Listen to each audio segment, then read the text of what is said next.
Good morning. Today I'd like to show you a villa that costs $1,000 a month in a place called Penestanan. Penestanan's just over a kilometre from the Ubud Palace, and it sits on a bit of a hill. One of the ways to get there is up these stairs. Here's a few stairs. No bikes beyond this point.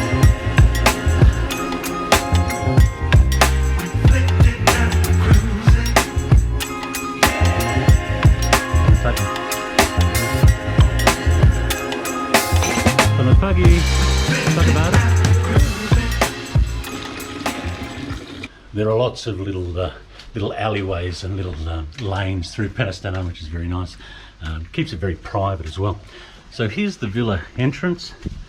Comes with a very sturdy lock, and the entryway. The last thing I noticed, but the first thing I'd like to point out is the doorway, the entrance there. It's just a nice, warm, rustic, lived-in kind of feel to it. As we enter, we've got a nice little stone path, a little green area with some trees, and of course, the first thing we notice is the pool. The pool is cleaned regularly. You just you get the number of the owner, and he comes down and cleans it when you like. You can nominate a day that you want cleaning to be done. Some people like a sea view, some people like a mountain view, others like a lake view. Some of us enjoy a rice paddy view. We've got a couple of sun deck chairs to lounge on in the evening with a bintang perhaps. There's a bit of a view there. The villas are very private. It's very quiet because there's no vehicles allowed, or they can't actually get up here.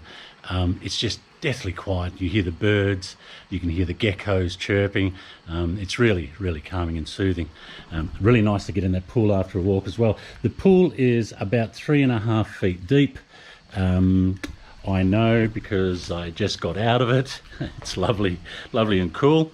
The main area where you socialise is quite large. I really like these really solid pieces of wood. The wood's probably taken, I don't know for sure, but the wood's probably taken from the owner's property somewhere himself, and yeah, it's sort of finished in that nice Balinese carved way. Got some facades there that are pretty nice.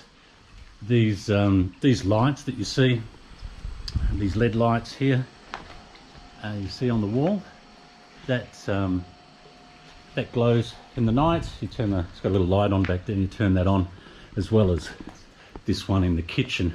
The kitchen area is very simple. It has your utensils, everything you need. It's got a little stove, little 2-burner stove. Works quite well. I did some eggs on it this morning. Electric pump for your water. Once again, you contact the owner when you need it refilled. It's small, but it's serviceable. You know, if there's only one or two of you here. It's a 2-bedroom villa. The room on the left, which is locked, the person who's renting it at the moment has gone away. They've locked that room. It's a little bit larger than the guest room, but the guest room is quite nice. Go in here, it's got a nice window view, so you can look out when you're lying down having a bit of a read or whatever. Nice smooth opening door. The air conditioning is very cold. I'm sort of villa sitting, if you like, for a few days while my friend has gone away, so I've been pretty lucky there. The furniture and the bed's really comfortable. Everything's well made, everything's solid, everything's sturdy, which is nice. When you sit on it or you lay on it, it feels firm. You've got a wardrobe for your bits and pieces with plenty of hanging space and plenty of hangers, and you have the adjoining bathroom. It is a 2-bedroom, 2-bathroom. I'm not sure if I've said that. Some nice colouring on the bath. I like it. Again, it's that sort of earthy, sort of warm feel. Little mirror. Hot water. The water pressure is really good. A little bit of a light there. Everything's clean. Everything's very nice. It's you know, it's perfectly serviceable.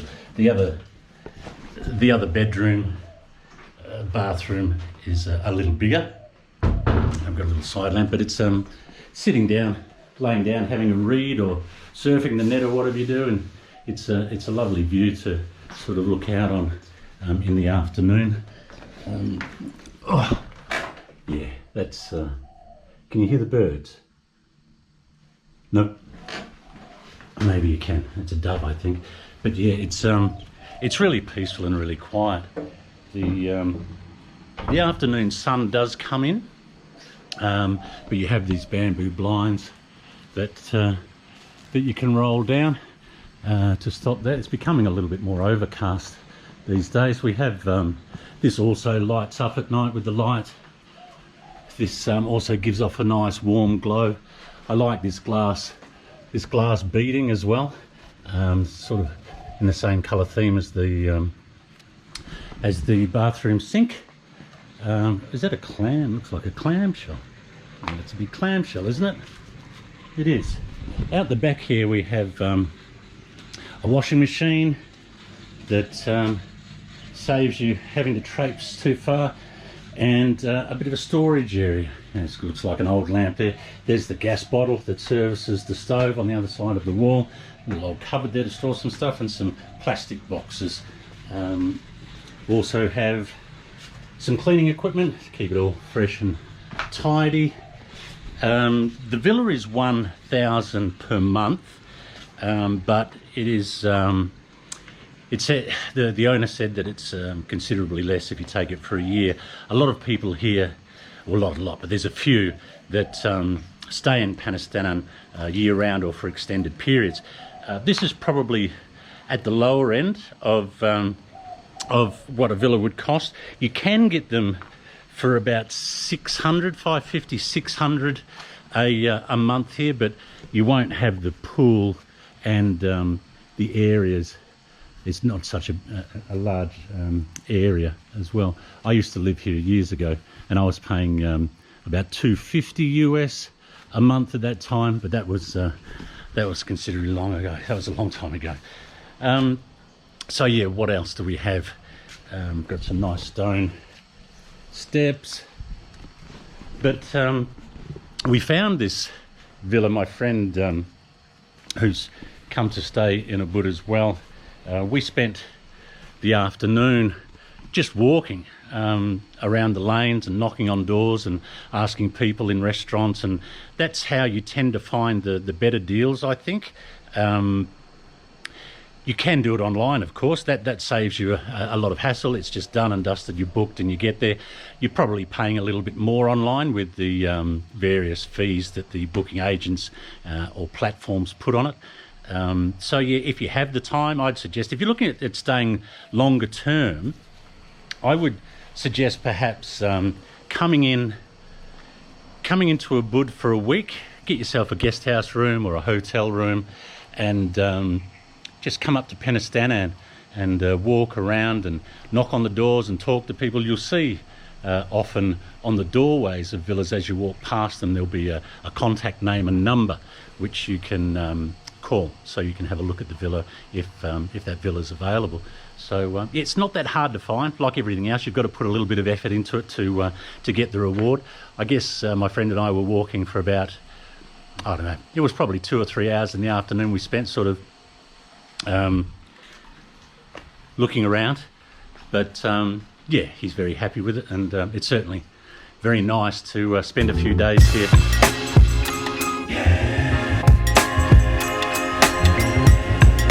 When I die, put me in the rice fields.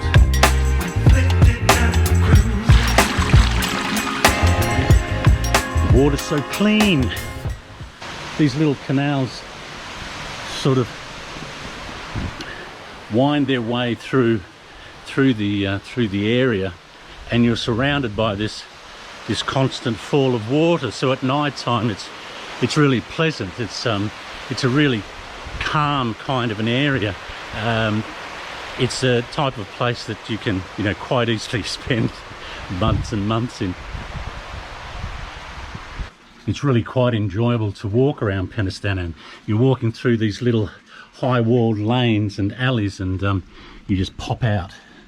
You pop out into a rice field.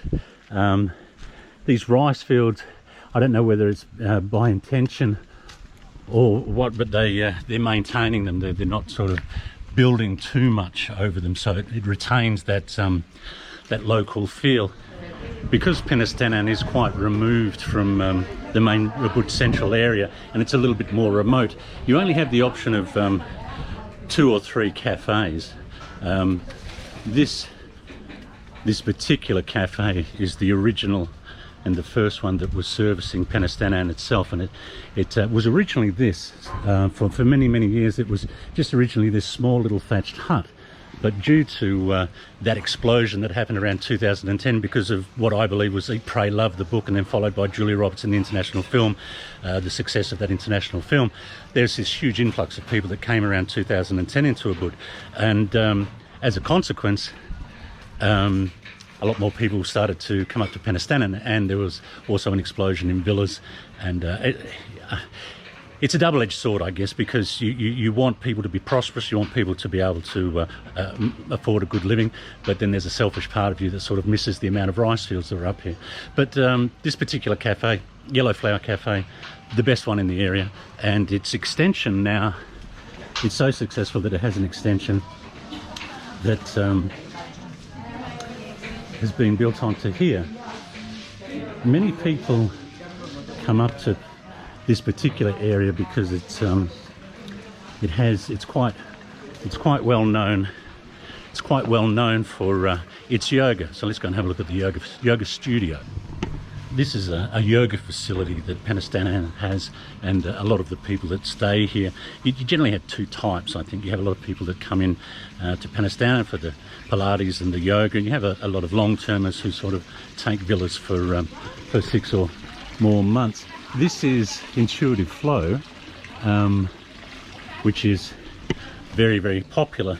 I'm going to ask if it's possible to perhaps go and have a look, but I don't want to be intrusive or interrupt any classes or anything like that. Hello, selamat siang. Saya bisa lihat studio? Ya. It's possible? Ya. Yeah. Tunggu sebentar, masih ada kelas. Okay. Ya. Makasih banyak, Bu. Siapa nama Anda? Desa. Besa, nama saya Wayne. Wayan, Thank you. ya. Terima kasih, Wayan. And that was very generous to let us go and have a look. So up the stairs to the yoga studio. I'll try not to make too much noise. They might be involved in a class. Take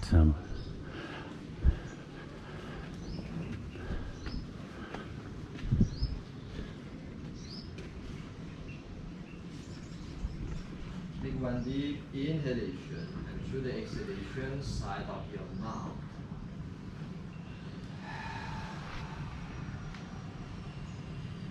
Take it one more time. Inhale, and when you exhale, side of your mouth. Release all. Bring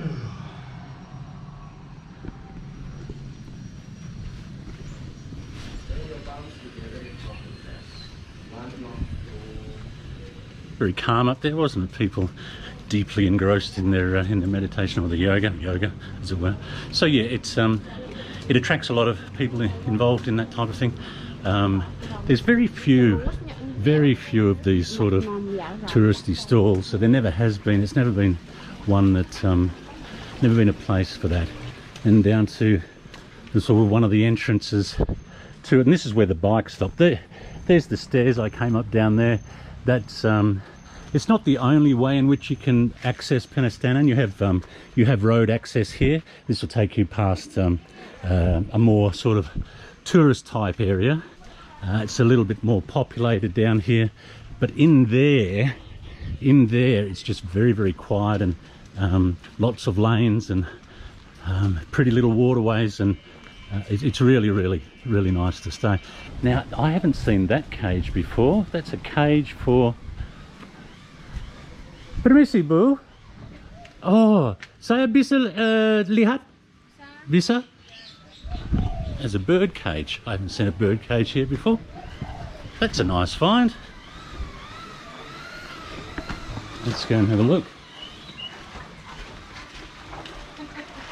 Ah, Ini baru bu.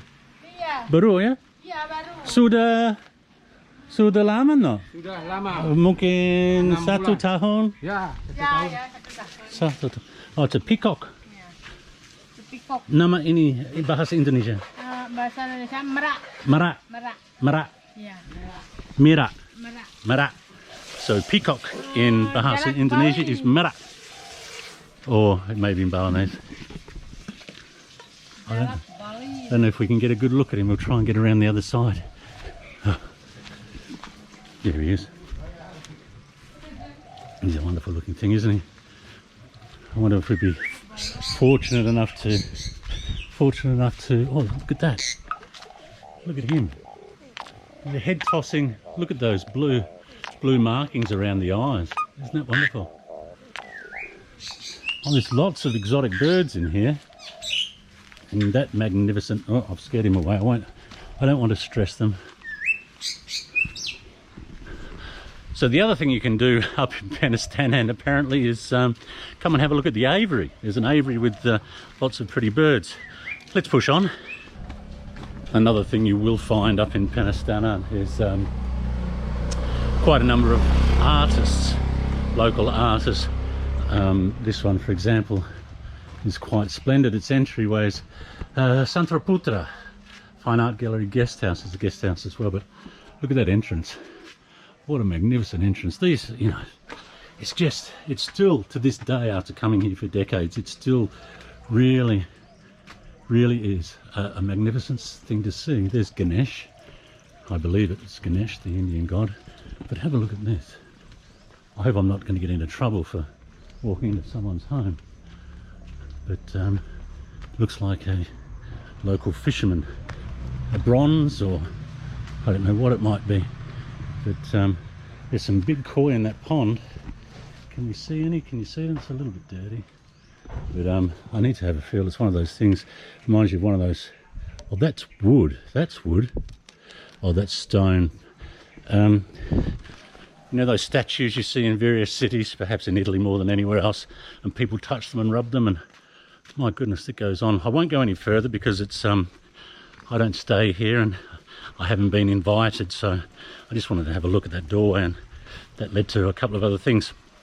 So yeah, Penestanan has a lot to offer. I know it's probably a little pricey for some people. Some of the villas here are quite extravagant and really expensive, but you can still find these smaller, simpler style villas. As I said, you know, you can get them for around $550, $600, which is, you know, if you've got a month, and you want somewhere peaceful and quiet to sort of spend your time with, only a sort of 10-minute walk, or it's probably a 15-minute walk maybe, into central Ubud, then you could do a lot worse than coming up with Penestanan. Obviously, like many other places, it's changed considerably over the decades, and you know, nothing ever stays the same. But it still retains